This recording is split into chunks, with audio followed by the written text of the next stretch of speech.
presents Right Now, the featured podcast of New Right Network. Mobilizing, countering the left, energizing the right. New Right Network, home of the New Right movement.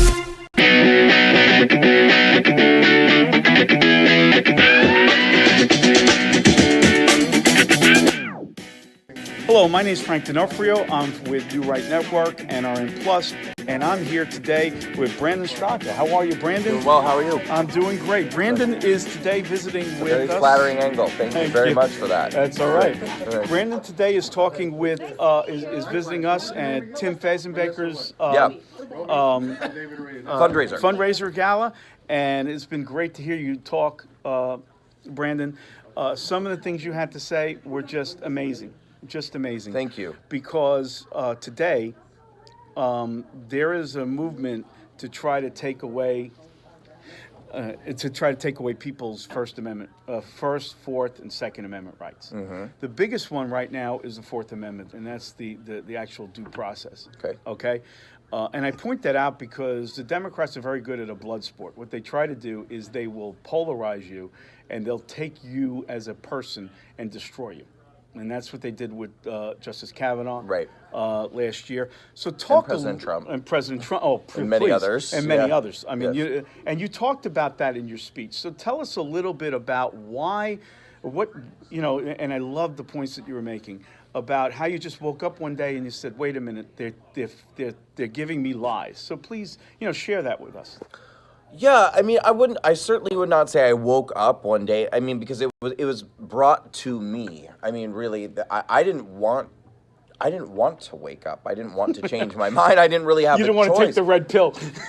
I had no desire to take the red pill. I don't feel like I had a choice because I was very angry after Donald Trump got elected. I voted for Hillary.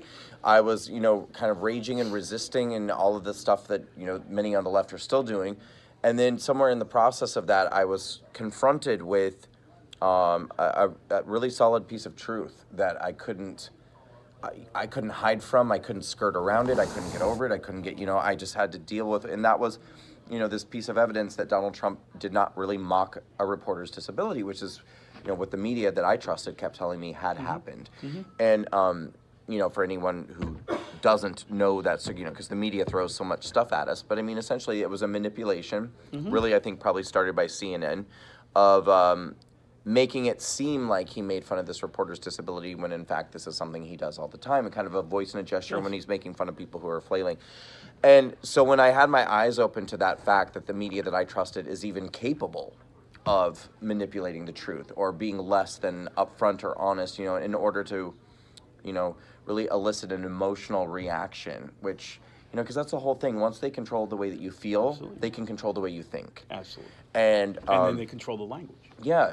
And I thought, as a liberal, I thought that I sort of had the intellectual superiority over the conservatives. I thought to myself, they're the ones who are kind of knuckle dragging and behind, and we're the ones who are sort of more evolved. So it never occurred to me, that's like the big, like the end of the mystery novel, the big reveal is like, oh my God, I'm the stupid one. I didn't see that coming, and so that's what I mean. Like, I was very surprised. I didn't wake up one day with a revelation. I got kind of like smacked in the head with something that I didn't see coming, but it ended up changing me forever.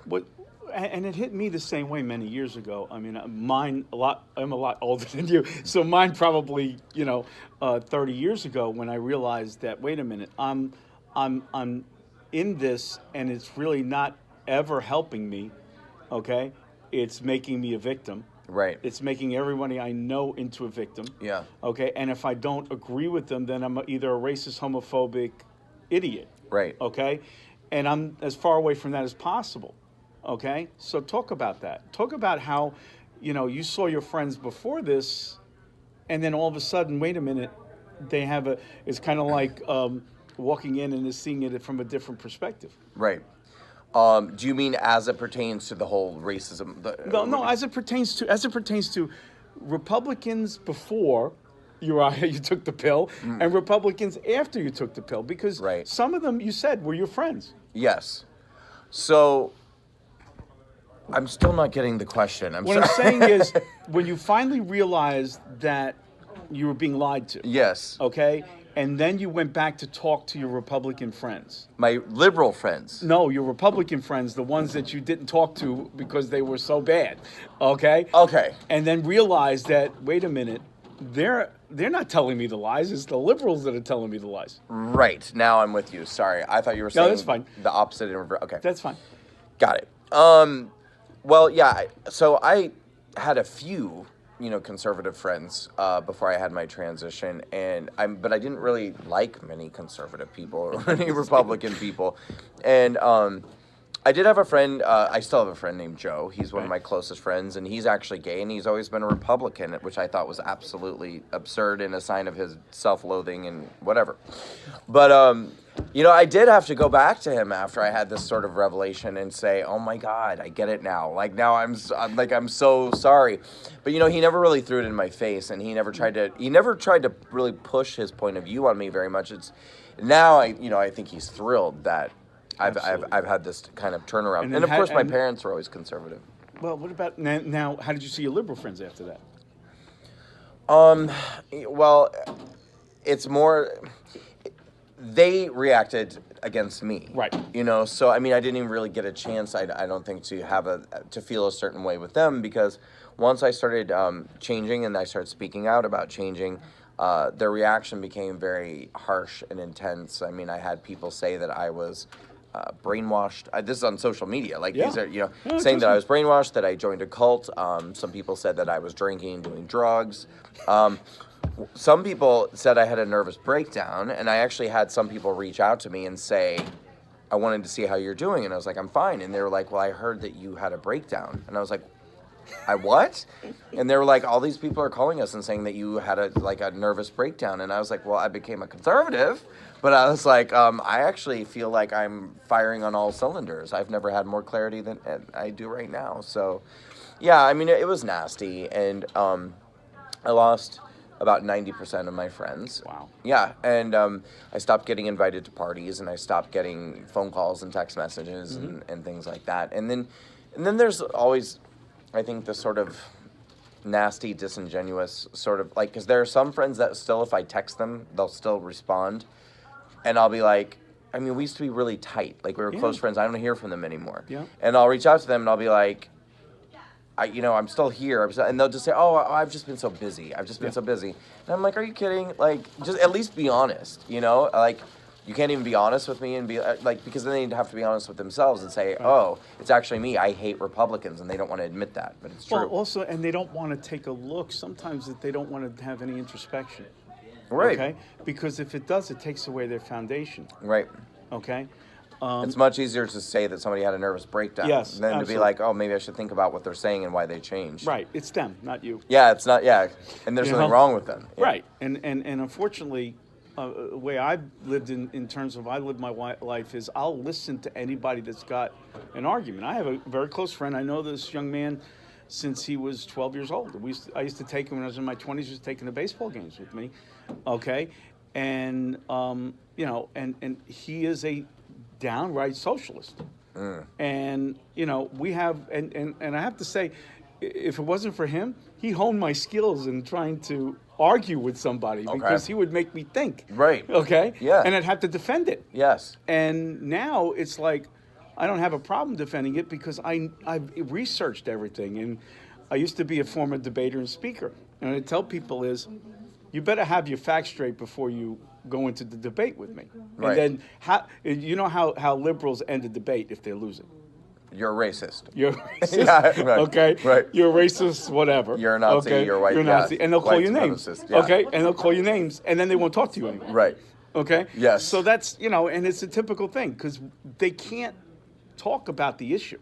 So, how did that affect you? How does that affect you in terms of dealing with people and so on and so forth when you realize that, hey, I got the facts. Right. You don't want to hear it. Well, I mean, there are definitely some people that you just can't reach, but I try to be as optimistic as possible. I mean, in order for my movement to be successful, we have to reach people, we have to change their minds. Absolutely. So you can't dismiss anybody, and you can't just say it's not even worth having the argument. No. You have to try. But then you also have to know when to walk away.